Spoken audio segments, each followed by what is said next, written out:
What else is there? Fish fillet thing.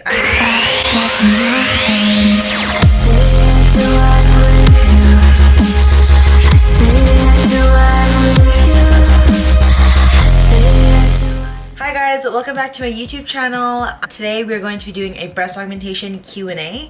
I've had lots of questions about this and I figured why not do a video to kind of address all the questions that people may have. It'll be a fitness related Q&A in regards to breast augmentation as well as just a regular breast augmentation Q&A. So I have a few questions that I feel are common questions that people may have in regards to breast augmentations. All these answers to these questions are based on my experience. Keep in mind that it could be different for you, it could be different for any other, like it could be different for everybody. So keep in mind that this is all based on my experience, and just to keep doing your research, keep watching other girls' videos and stuff like that, because all answers could be different, every doctor is different, and stuff like that. So just keep that in mind as you watch some of these videos if you're preparing for a breast augmentation or looking into it. Just something I wanted to address quickly about breast augmentation, that it's all personal choice and personal preference. Let's get right into the video. My doctor was Dr. Sohn. I got them done at Hankins & Sohn Plastic Surgery.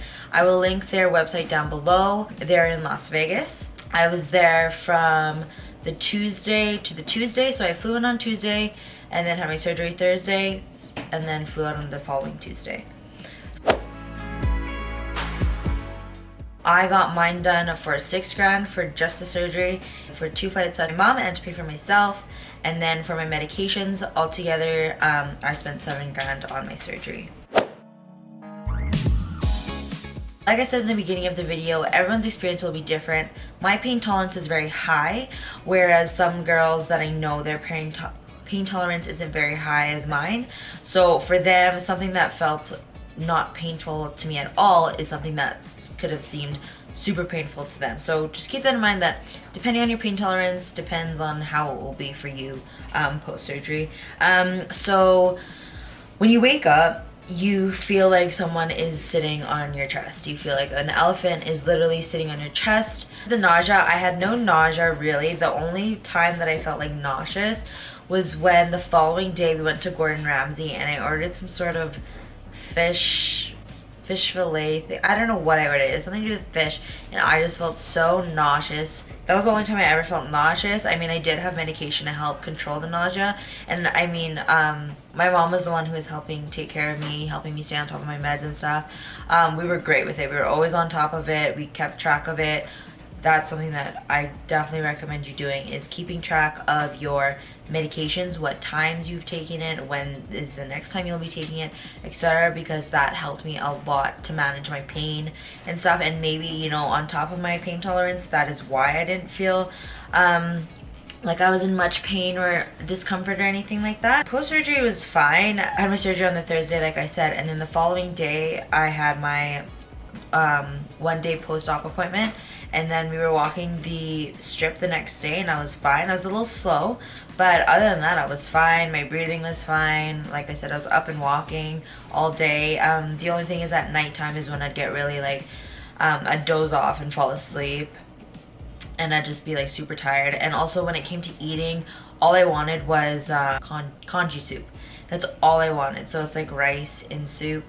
For whatever reason, that's all I wanted. Maybe because it's the easiest thing to get down, because when you're recovering, you're sitting upright all the time, you're sleeping upright all the time, and I don't know, like I don't think I really wanted to put in the effort to chew my food and stuff. I just wanted to drink it as soup. I don't know, maybe it was a personal preference thing.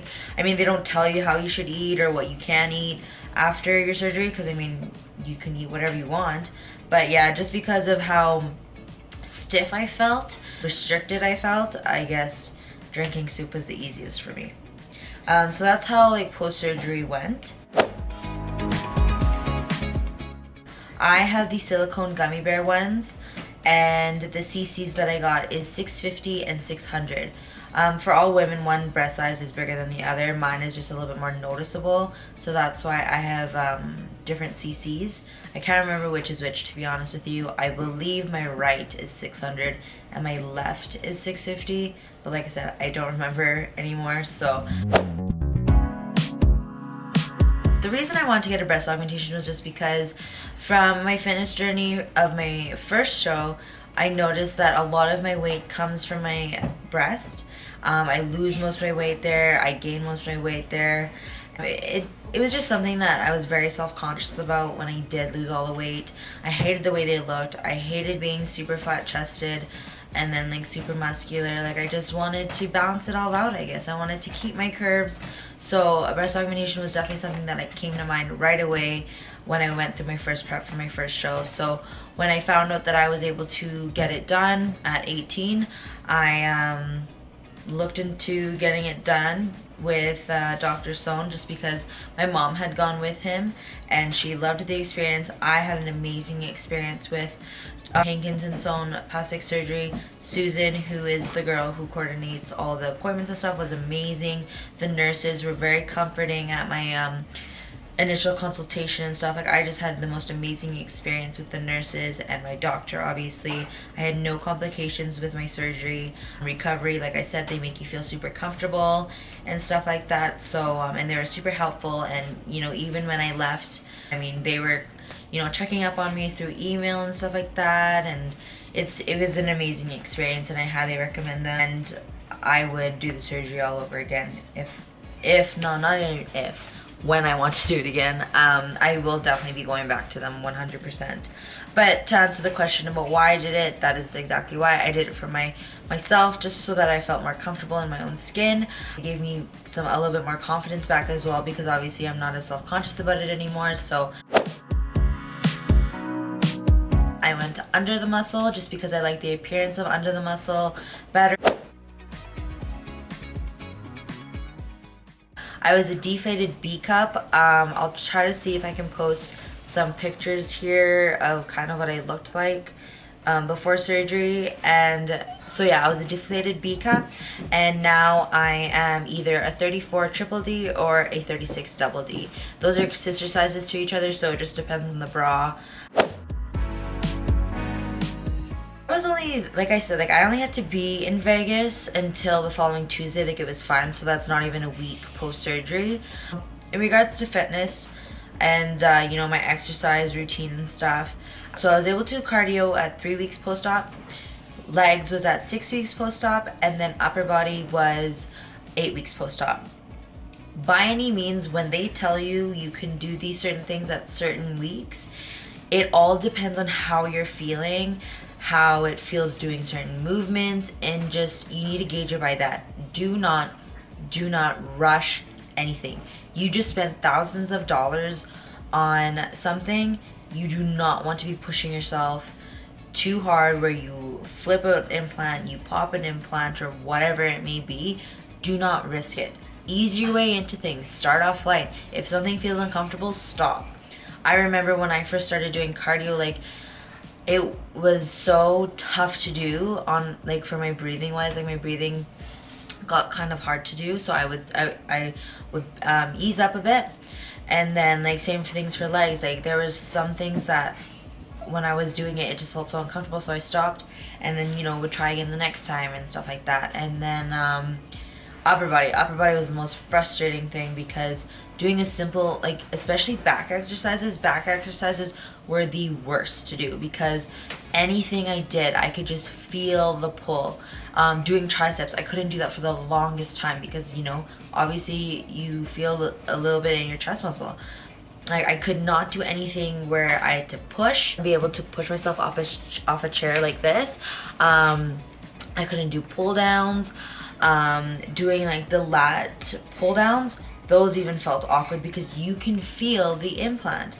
And I mean, even to this day, I can still feel it sometimes. You know what? It's a foreign object in your body. You're always going to feel it. It's just a matter of getting used to it. And it just feels better as you go.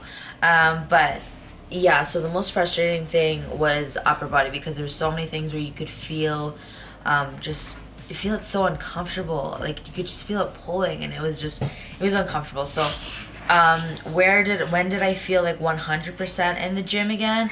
I'd honestly say 12 to 14 weeks is when I felt 100% doing all the exercises. Every doctor will be different, so depending who you go to, what they say to you could be different. I know some people who go back to doing cardio 2 weeks later. I know some people who start doing lower body at like 4 weeks. So it's completely different. And I mean, some people for recovery, they use the band to strap them down. My doctor didn't. So it's definitely different for everybody. I chose the crease incision just because no one's going to see under my boob. I wasn't allowed to do chest for a year, so I have not done any chest exercises since then, and I probably won't going forward, as because my implants are under the muscle, doing any sort of chest exercise can definitely ruin your implants, and because I've spent so much money on them, I'm not willing to risk that. Being a figure competitor, do I need that much chest? Not really. So I have zero restrictions other than, like I said, after your surgery, they say you can't train chest for a year. Well, my doctor did. In regards to eating or anything like that, you were able to eat whatever you wanted. Running, I can run, I can jump, I can do just about anything. Yes. Yes. To go for more than one consultation.